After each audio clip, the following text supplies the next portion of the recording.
My name is Mike, and I like movies late at night. Today's review, 2016, my favorite movies, yeah! All right, it's Michael Ray Bauer here with my favorite top 10 best movies from 2016. I know it's June and I'm barely getting this list up there in 2017, but shit happens. And here's a disclaimer, y'all. I haven't seen every movie. And this is my top 10 list. It may not be yours. You may not agree, but don't let it bother you. It's just my opinion. All right, well, I didn't give honorable mentions for my top 10 worst movies or bottom 10 worst movies. But I had some honorable mentions because they were kind of good enough to be in my top 10, but I just couldn't put them in there. Honorable mention number 1 is Bad Moms. An all-female cast. I didn't know what to expect leading into this. Mila Kunis is not the best in every movie, but boy, I laughed at watching them be parents and then turn bad, kinda, because they needed to live their life. I just laughed throughout, and it was pretty funny, so I had a good time. So I recommend Bad Moms. My second honorable mention is Pop Star. Who would have thought I would have liked this movie? The trailer looked so bad, but I laughed throughout. The character that the guy played from Saturday Night Live, I just laughed. It seemed really relevant, you know, like an egotistical pop star losing fame, trying to get it back, how he would react with his ego, and the cameos were just hilarious, and I loved it. Pop star, honorable mention. And my third and final honorable mention is War Dogs. I'm very jealous of Jonah Hill. I wish I could have that career. He's a wonderful actor, and I'm so proud of a fat guy doing Academy Award type movies. But War Dogs is a political story about these two young guys that sell guns cross country. The government comes after them, but they get rich. Very enjoyable. It's a little political, but I like that sort of stuff. So I really recommend War Dogs. It was very entertaining. All right, let's get into my top 10 favorite movies from 2016. A lot of people didn't like my worst movies list, but hey, I just got to be honest, y'all. All right, here goes my top 10 best movies from 2016. I normally can't stand horror movies, but this year, one of them made it on my list. I normally hate every single one. My number 10 favorite movie from 2016 is Purge Election. I enjoyed Purge. Not one, I love the concept of the original, but they were in a house stuck with the Purge in part 1. Then they went outside in part 2, so it kind of became more enjoyable. But when they added politics and senators and mayors and they made it political, where regular people could kill senators and the big people, I loved it. Purge election year. I had a great time. I really enjoyed it. And I'm never going to steal a Snickers bar in downtown LA. My number 9 favorite movie is Cloverfield Lane. This is supposedly a sequel of that old disaster movie with the alien. I can't think of the name right now because this is spur of the moment. But the performances by John Goodman, the young lady that was in this movie, the thrilling, the suspense of her trying to get away, it was fantastic. And a lot of clues were revealed about the creature and how it came about in the original movie. Let know in the comments below. I can't think of the movie right now, but the ending too revealed a lot, and I just really enjoyed Cloverfield Lane. So that's my number 9. My number 8 favorite movie from 2016 is Eddie the Eagle. I know it's like a British or Canadian movie, and it's about the 70s or 80s Olympics, but I love underdog stories. And Eddie the Eagle, his character with the glasses, Hugh Jackman as a rundown coach, teaching him how to jump off a ramp, with skis. Man, I don't know. I thoroughly enjoyed it, and I had a great time. Eddie the Eagle, my number 8 favorite movie. My number 7 favorite movie is Whiskey Tango Foxtrot. It's about a journalist in another country that has to live through the, war and the protest, and she gets entangled in a whole situation on political scale, war scale. And it's a girl from Saturday Night Live.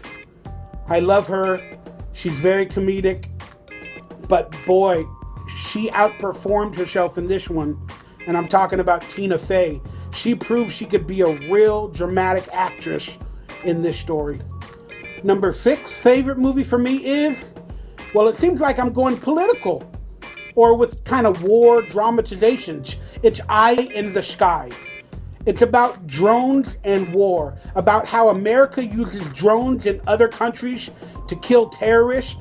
And in this movie, it's filled with thrills.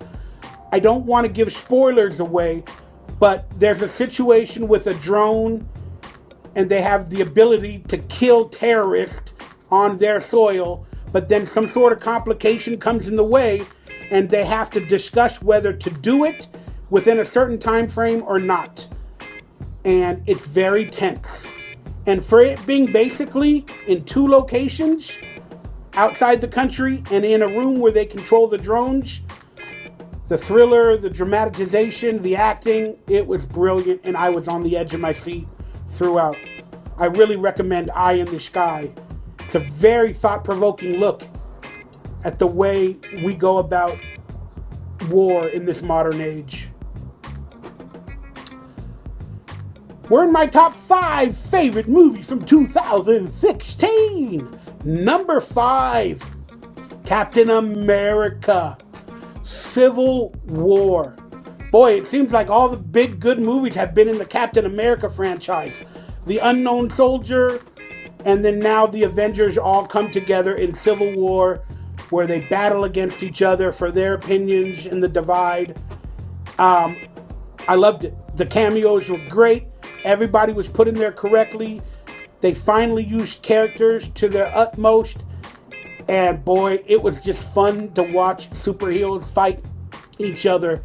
And that fight scene at the airplane yard was some of the best I've ever seen in a comic book superhero / action movie. Civil War, top 5. Number 4 favorite movie from 2016 is Michael Bay finally made a great movie. The only problem is, politically, the government or whoever did not want this movie to come to light. It's called 13 Hours, the story of Benghazi.